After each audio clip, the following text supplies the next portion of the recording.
Welcome back, everybody. Ready for another deep dive? I am. Should be interesting.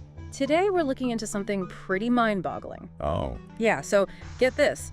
China's building a new military command center. I did hear something about that. This thing's massive. We've got some satellite imagery and expert analysis to dig into. Where's the information coming from? The main source is an article from Yahoo News. Okay, and what's it called? It's titled, and this is a mouthful, China building world's largest military command center, 10 times bigger than Pentagon. Okay, 10 times bigger than the Pentagon. That's got to be huge. That was my first thought, too. Seriously, 10 times the size of the Pentagon? Can you even visualize that? Well, the Pentagon itself is already enormous. Right. And then you multiply that by 10. It really gives you a sense of the scale of this project. It makes you wonder what they're planning over there. For sure, and what they're capable of. Exactly, and what that means for, well, everyone else. Well, let's not get ahead of ourselves. Right, of course. But yeah, I mean, just starting with the size of this thing, it's like, what kind of logistical and strategic implications does a facility of that size even have? That's a good question. I mean, just think about it. That level of command and control, all those personnel, the tech they must have in there, it signifies a big commitment from China to bolstering their military, wouldn't you say? Definitely. And speaking of size, did you catch the part about the construction site itself? That was crazy, too. It covers 1,500 acres, roughly 6 square kilometers. That's basically a whole city just for military stuff. It's a city within a city, really. And then there are the underground facilities. Yeah, the tunnels, the bunkers. You know, possibly hardened against even nuclear attacks. Makes you think, right? Oh, for sure. You can't help but speculate. Now, the article throws around the term doomsday bunker, but got to keep in mind there could be other reasons for all that underground space. Oh, yeah. Like what? Well, it's not just about hiding from bombs. They could be using it for data centers, maybe communication hubs, all sorts of critical infrastructure that's essential these days. Makes sense. You need to keep things running, even if it's, well, you know. Exactly. That's resilience. Being able to bounce back, maintain command and control, no matter the threat. Right. So it's not just about holding up for a nuclear winter. It's more about making sure they can keep operating no matter what happens. Exactly. Now, this level of preparedness, though, does raise some interesting questions. Yeah, like what are they anticipating that requires this much investment in defense? Right. What kind of scenarios are they running through their heads? And get this, the article points out this kind of weird contrast. China's property market is like in a slump right now. Lots of projects are stalled or delayed because of it. Oh, right. I read about that. But this military city, full steam ahead. So even with economic trouble, they're pushing this thing forward. That's pretty telling. Totally. Shows where their priorities are, right? No doubt. It's like they're saying economic slowdown. Not going to stop us from beefing up our defenses. Strong message. Okay, but here's another thing. The article mentions how super secretive this whole project is. No drones allowed, no pictures, even the hiking trails nearby are closed off. What's with all the secrecy? Well, some security is to be expected around a military site, obviously. Of course, but this seems extreme, doesn't it? Makes you wonder what they're so worried about people seeing. You're not wrong. It definitely fuels the rumor mill. What are they hiding? New tech.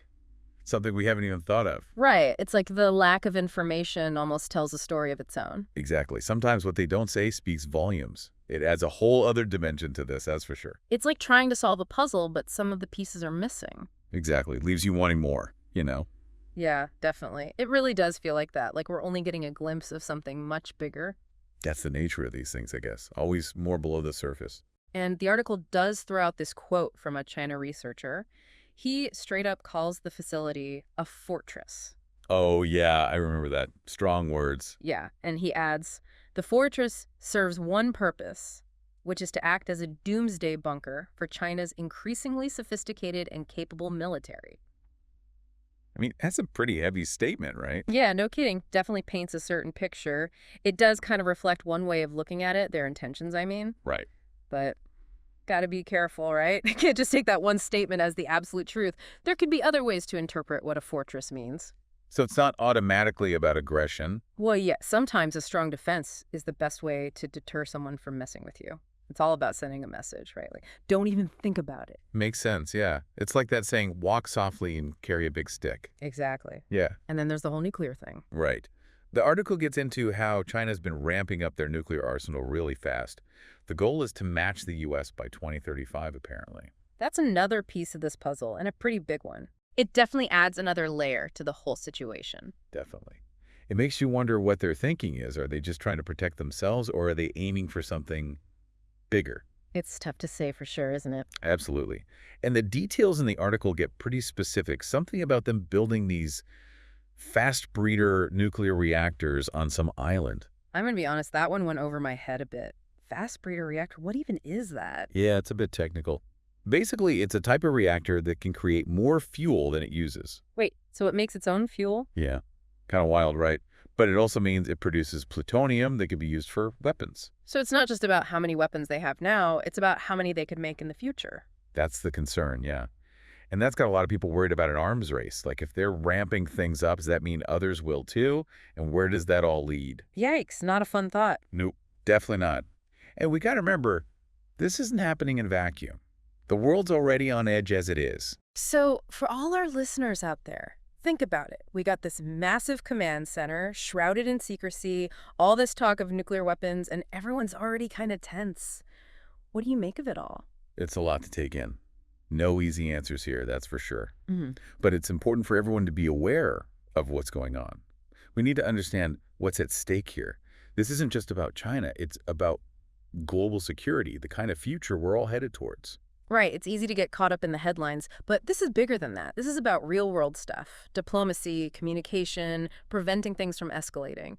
We need to find ways to prevent conflict, especially with things being so unstable as they are. Well said. We've got to recognize that everything's connected. What happens in one part of the world affects everyone, everywhere. Staying informed, talking about these things, pushing for peaceful solutions, those are things that matter. The stakes are too high to just ignore it all. It's wild, right? We've only just dipped our toes into this whole thing. And it already feels deep. Right, the command center, the nuclear stuff, what it means for everyone. It's a lot. But the big question still feels kind of unanswered, you know? Is China actually gearing up for war? Or are they just trying to look tough and scare off anyone who might want to mess with them? The million-dollar question. And like I've been talking about, it's not a simple answer. Everything we've seen so far, open to interpretation. Different people are going to look at the same stuff and come to different conclusions. Yeah, it's true. Some folks, they're going to see this and be convinced it's a sign of aggression, no doubt about it.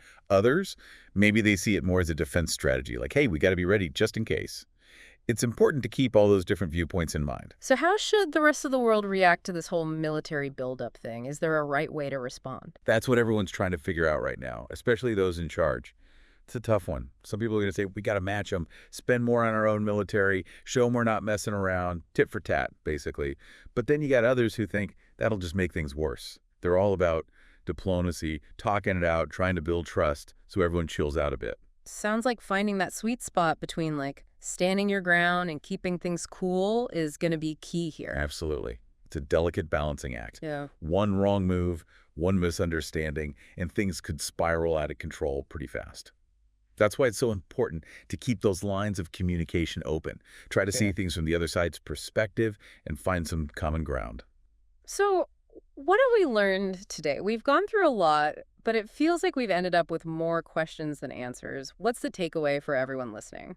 I think the main thing is this is something we all need to pay attention to. Decisions being made right now, they're going to have a huge impact down the line, shaping the whole world for years to come. We need to stay informed, keep these conversations going, and hold our leaders accountable. It's a good reminder that we're all in this together. What one country does can have a ripple effect across the entire planet. This isn't just about China. It's about the future, the one we're all creating. Well put. And as we wrap up this deep dive, I'll leave everyone with one last thing to think about. The world's got a lot on its plate right now. Climate change, economic worries, you name it. Yeah. So how can we all work together to create a future that's peaceful and sustainable? That's a question worth pondering. And as always, keep digging, stay curious, and never stop learning. Thanks for joining us for this deep dive. We'll see you next time.